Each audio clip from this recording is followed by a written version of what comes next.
Eu queria começar falando sobre o seu concorrente Flávio Bolsonaro. Ele deu uma declaração, não uma declaração, né, mas assim, a gente apurou na coluna e a gente publicou também, que a campanha dele colocou uma condição para participar de debates, que seria você não estar presente, porque ele teme, enfim, o tom que você possa vir a adotar num enfrentamento com ele num debate eleitoral. O que você teria a dizer para o Flávio num cenário hipotético de debate? Olha, realmente o Flávio, ele... Assim, eu não estou surpreso, mas eu também... ele entregou uma fraqueza tão grande, que denota realmente que ele me vê como talvez um demônio, um cara que vai perseguir ele. Na verdade, eu não precisaria fazer muitas coisas para constranger o Flávio. Se eu, apenas um debate, tiver um espaço para eu falar uma proposta, sem citá-lo nominalmente, e ele tiver que falar do mesmo tema do outro lado, o contraste já vai machucar ele. Acho que existe um problema no Flávio, primeiro, de contraste. Ele não consegue construir nenhuma sentença bem feita e tampouco ele consegue apresentar uma ideia original que vai seduzir o eleitor. Então ele não gera imaginação, ele não gera perspectiva. Aí do outro lado, ao conflito, ao confronto. Eu vou confrontar ele. Eu acho que eu tenho que falar tanto do passado dele, eu falar do Adriano, que estava no gabinete dele com a sua esposa e mãe, e falar agora desse escândalo recente. Eu acho que isso é devastador pro Flávio. E eu sei que os demais não falariam. Nem o Zema, nem o Caiado, eles iam apenas fazer pequenas insinuações, como eles vêm fazendo pra imprensa.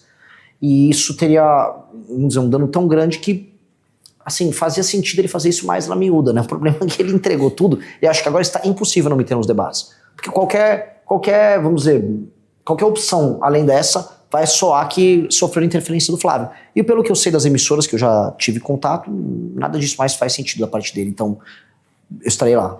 E aí, bom, você pode trazer a questão do áudio dele com o Daniel Vorcaro, ele pode tentar trazer o seu áudio também daquela viagem, tal, da Ucrânia. Como é que você responderia a ele nesse cenário?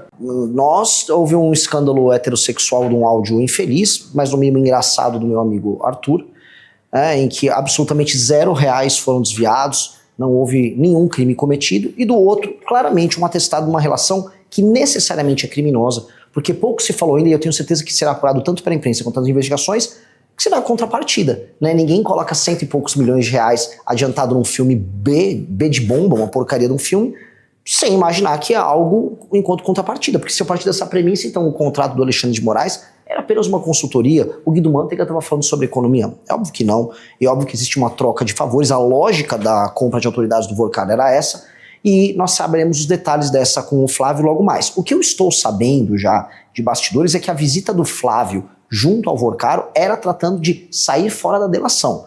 O que ele disse que ele foi lá o Flávio foi até o Vorcaro e falou: não, nunca mais fale comigo, agora que você tem um escândalo, né? O mesmo Flávio que anda junto com o Valdemar, né, que anda com o Willer Tomás, mas ele chegou ali e aparentemente a conversa foi sobre delação. Tô entregando um off bom aqui pra vocês e depois eu te entro nos detalhes.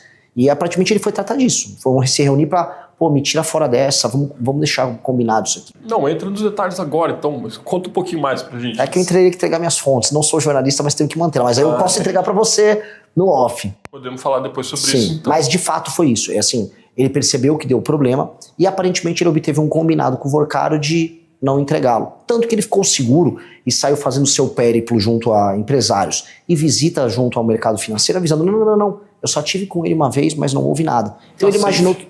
Exato, ele imaginou que ia ficar safe. Entretanto, os vazamentos acabaram quebrando a estratégia dele. Por isso que ele foi pego de surpresa e por isso que ele nem contou pro time de campanha.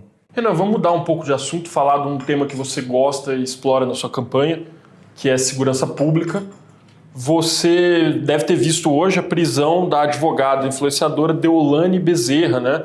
Foi acusada pelo Ministério Público de São Paulo de lavar dinheiro pro PCC, Primeiro Comando da Capital.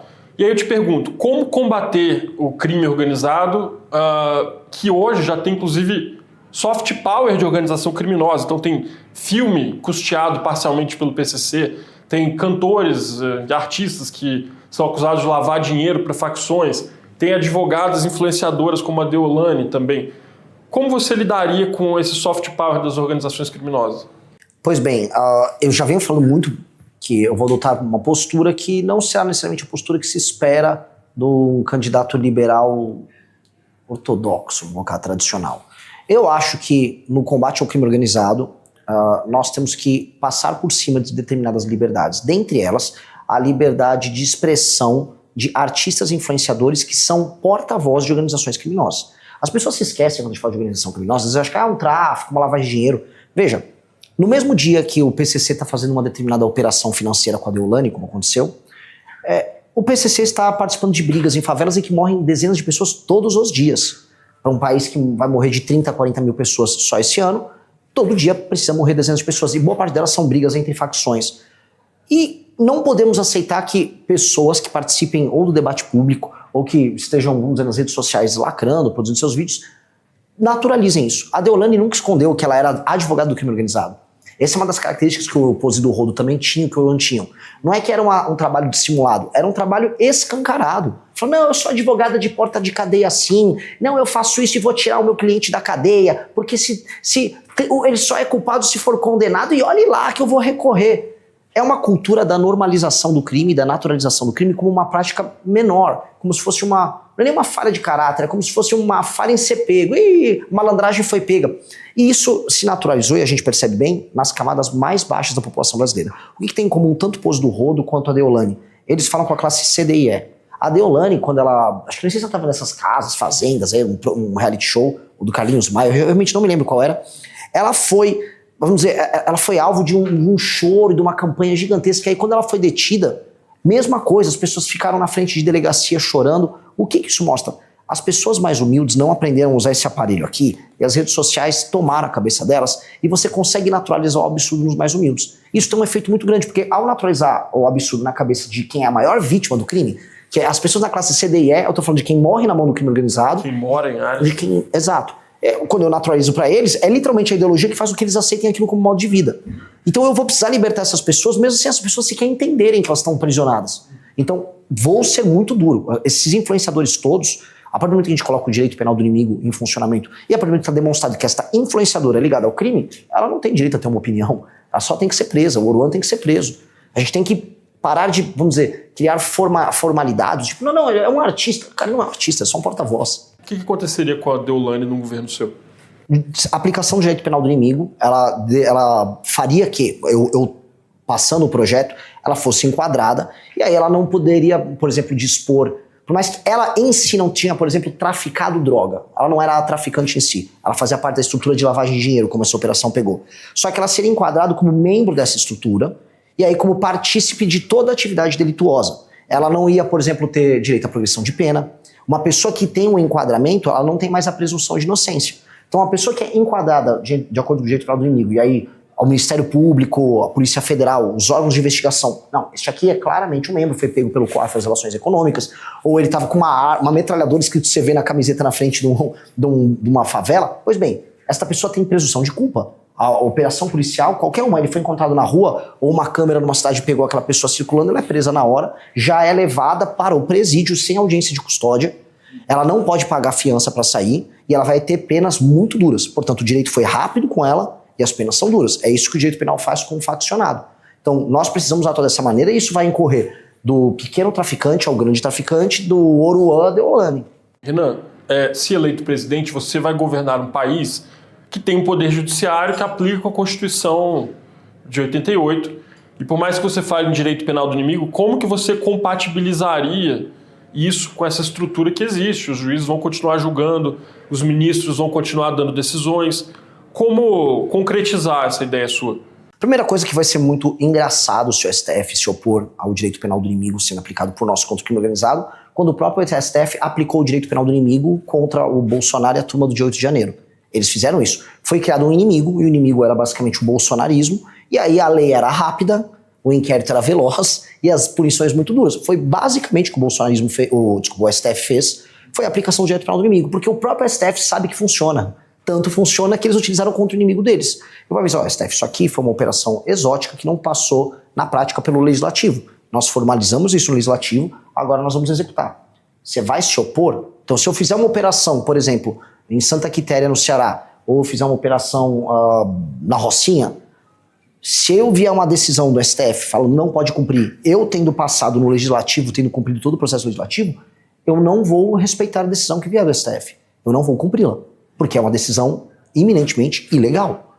Eu não vou, de maneira ativa, enquanto presidente da República, sair arrumando briga com o STF à toa. Eu não vou fazer o que o Bolsonaro fez, ficar xingando o ministro. Pelo contrário, quero ter uma interlocução correta, educada. Acho que dá para ver colaboração entre o Poder Executivo e o Judiciário, por exemplo, nas fiscalizações com emendas que o próprio Flávio Dino está fazendo. Dá para ter cooperação, e isso é bom para o Brasil nesse sentido. Agora, vieram respeitar uma atribuição do presidente da República, o presidente da República não tem que cumprir. Como o Renan Calheiros não cumpriu uma decisão do STF em 2016, ao atropelar as atribuições do Legislativo. Será assim, sem show, sem grito.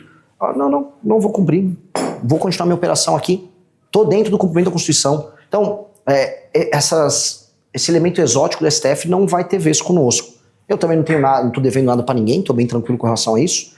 E aí entra a segunda coisa, que é a aplicação erga omnes em todo o judiciário. Há, da parte do judiciário, muito espaço para inovação. Então o juiz vai dar uma sentença nova, especialmente de primeira instância. Ele dá, vamos dizer, a sentença lacrada, imaginando que com aquele efeito liminar ele suspende algo, e aí que você vai resolver no tribunal.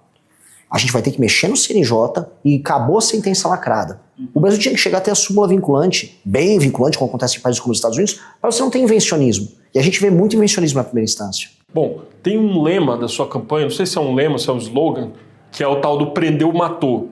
E ele é catchy, assim, ele pega bastante, eu já vi pessoas assim, as mais diversas falando desse negócio do prendeu, matou. Mas eu queria saber como que você lidaria, Renan, com assim, a responsabilização que pode vir de uma eventual morte injusta, uma morte de uma pessoa inocente, que pode acontecer se você adotar o prendeu, matou.